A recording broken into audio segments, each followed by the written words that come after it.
Hello everyone, in this video I am going to show you edit send messages on WhatsApp. If you accidentally sent any wrong message, don't worry, you can easily fix them. So let's get started. First of all, take your phone, then open the WhatsApp application and make sure you can log into correct account. After that, find the exact person. Here you can edit the message. Simply tap on their name to open the page. Now you can see all of the chat conversation listed there. Find the exact text message if you want to edit. For example, I am edit these text messages. Simply tap on hold it. After the message is selected, this time tap on the three dot small button top right corner. Here you can find the edit option. Tap on it. Then simply edit the message if you like.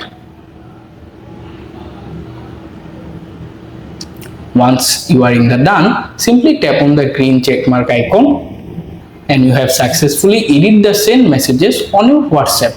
Thanks for watching. If you found this guide will help you, please subscribe to my channel.